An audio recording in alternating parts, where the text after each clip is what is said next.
For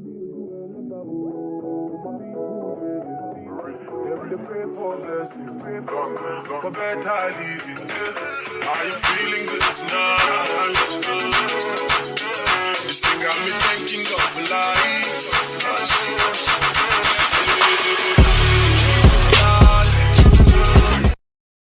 Hey guys, so I wanted to show you guys this synthetic wig today. I'm sorry, hi, welcome back to my channel. like please take me on a date first. No, but in all seriousness, like it's that important. This synthetic wig, oh my god, you guys, this is probably hands down the best synthetic wig I've ever had and the best color I've ever had. The hair is so soft to touch. The lace is very easy to install.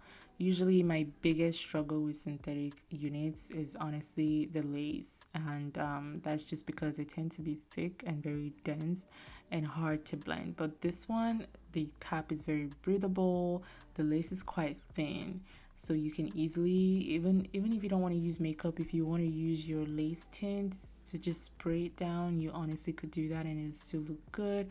Comes with clips. So what I will be doing is just using my makeup powder, my pressed powder from MAC, and I'll just be applying that. This is not exactly my skin tone, but it's my skin tone for my makeup on my forehead, if that makes sense. So I'm just dabbing it off and putting it on the lace. You can make it as, you know, what do you call it? You can put as much makeup as you want, essentially, depending on how well you want it to blend. However, after installing this, I will still go ahead and add more more makeup on the lace while it's on my head, so you don't have to spend too much time on this. We just want it to not look pale.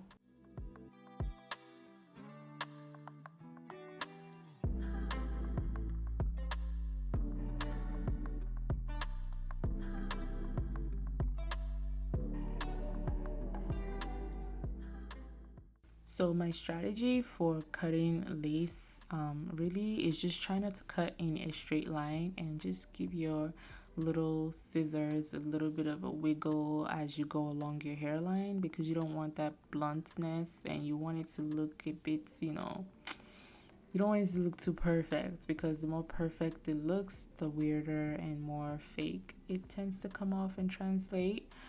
So what I would say is also give yourself a little bit of space. Like when you're cutting the lace, don't cut the entire lace. Like leave some lace on the frontal. That way you can add your makeup and it blends a bit better to your skin, because if there is no transition from lace to hair, it can look a bit very it can look very fake. So you just want to be very cautious of how you cut.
So to blend the lace further, I'm just taking my brush and that same powder I used earlier in the video, I'm just going to be applying it roughly around my middle part and along the hairlines.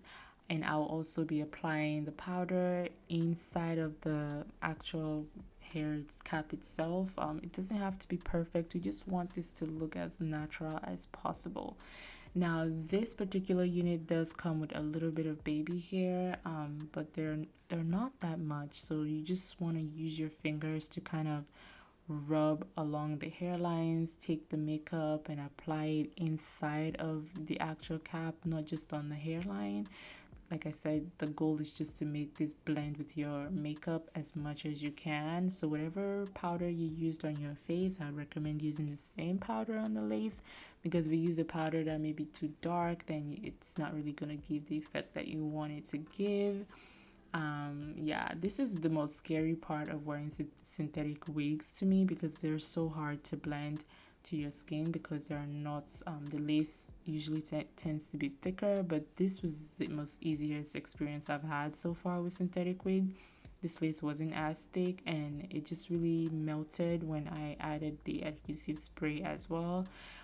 So in a minute you're gonna see me using my finger to kind of smooth over like the hairline. So you really want it to kind of look rough and not so smooth. I think that's the key here, because unless you're gonna do a glue down and all that work, then the objective for like an easy install is just to roughen the hairline, add some makeup, let it blend to your skin. That's my strategy. Now if you plan on manipulating this hair any further while you're wearing it, you may want to just go ahead and use the glue technique to properly install this, but I'm not a professional, sorry. I don't really, I'm more of a braids girly. But when I do wear wigs, I love synthetic wigs because I don't have to do too much. It's already styled, and I can get away with synthetic maintenance more than with human hair. So that's why I honestly prefer synthetic wig. Oh, and of course it's cheaper than your average wig. This unit was 37.80 something cents, I believe. I got mine on TikTok shop. I got mine from Sam's Beauty on TikTok shop. I'll go ahead and link my TikTok and my TikTok shop. If I can get the direct link, I'll link it on this video description, or you can find it on Amazon. Now the reason I didn't use Amazon was because I wanted this particular color and the vendor did not have that on Amazon. The only person that had it was on TikTok shop, and they only had about 7 left on hand. Now if you are not interested in this color, I will also link the vendors from Amazon. You can purchase all the different colors they have. I believe they have ginger brown, they have golden honey, they have cherry red, they have hazelnut honey, they have strawberry gold. The color I'm wearing right now is DRFF2 in cinnamon mocha. So if you're interested, check out the description and then you can get the link. But yeah, you guys, I absolutely fell in love with this hair. It is by Outre. It is the melted hairline, which yes, it is melted to the T. And yeah, it is a glueless wig, which probably explains why I was able to get away with just makeup and that little spray. So yeah, you guys, I hope you guys enjoyed this little video. Make sure you guys like and comment and share, and I will catch you guys on another video. I will be sure to do more of these synthetic try on hauls for you guys. I really enjoy doing them. Very fun. I love hunting for cute finds, and I'll definitely be incorporating this more on my channel. But if you have any other content you would like to see, make sure you let me know, and I'll be sure to arrange that for you guys. Thank you guys so much for watching. Have a merry day and God bless.